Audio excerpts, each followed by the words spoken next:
चंदनपुर गांव में भोला नाम का एक सीधा साधा किसान हुआ करता था।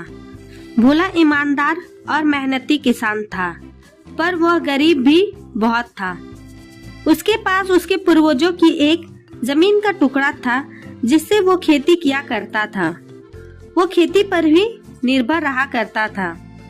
गांव में एक छोटी सी झोपड़ी में वह, उसकी बीवी और उसके बच्चे रहा करते थे।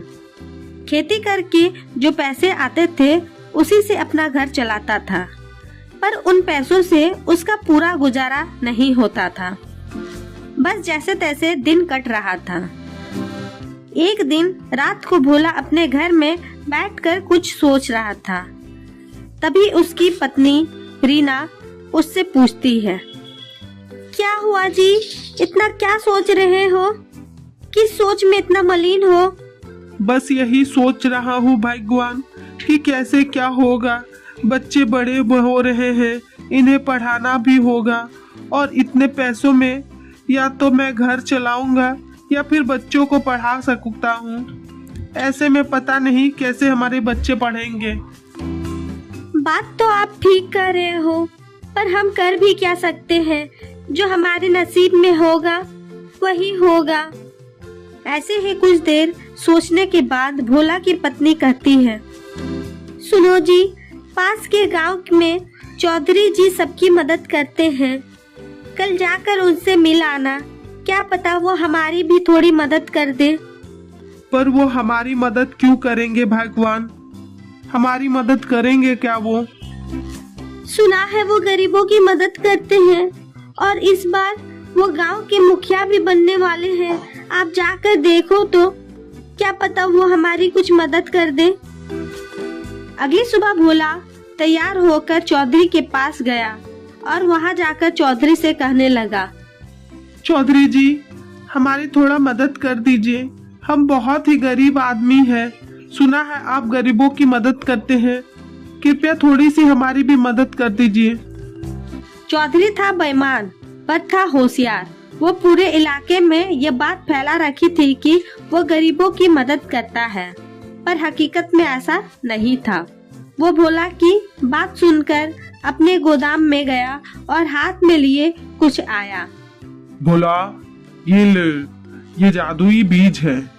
इसे अपने खेतों में लगा देना और कुछ ही दिनों में इस जादुई बीज से तुम्हारी गरीबी दूर हो जाएगी।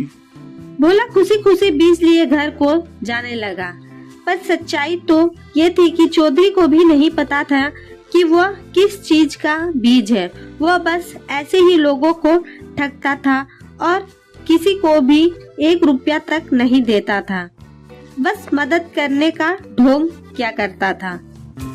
भोला बीज लिए घर गया और अपनी पत्नी को सारी बात बताई।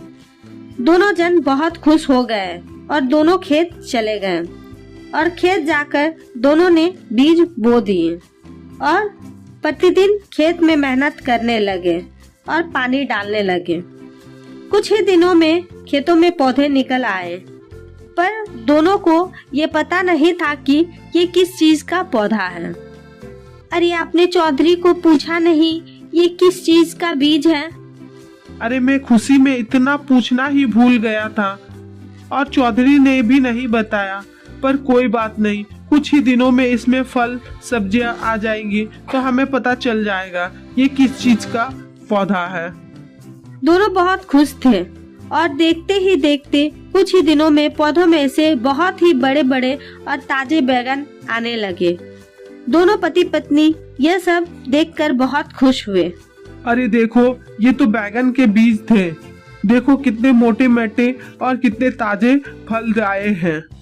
हाँ जी, ये तो बहुत ही अच्छे हैं। आप इसे अभी तोड़कर बेचकर आइए। भोला बैगन लिए बाजार गया और वहाँ जाकर बैगन बेचने लगा। बैगन ले लो, बैगन, जादुई बैगन ले लो, ताजे ताजे जादुई बैगन। जादुई बैगन का नाम सुनकर सारे बैगन हाथों हाथ बिक गए। भोला को इससे अच्छे पैसे मिले और वो खुशी खुशी घर जाकर अपनी पत्नी को सारी बात बताई। सुनो, कुछ बैगन कल बेच आना और थोड़े बैगन को हम वापस से बीज बनाकर फिर से वो बो देंगे। ये जादुई बैगन है और फिर से हमें अच्छे खासे बैगन मिलेंगे। हाँ, तुम ठीक कह रही हो। चौधरी ने कहा था इससे हमारी गरीबी दूर हो जाएगी। और दोनों चौधरी का शुक्रिया करने लगे। पर दरअसल ये कोई जादुई बैगन नहीं था। चौधरी ने तो बस ऐसे ही झूठ बोलकर भोला को दे दिया था। पर भोला और उसकी पत्नी के मेहनत से बैगन इतने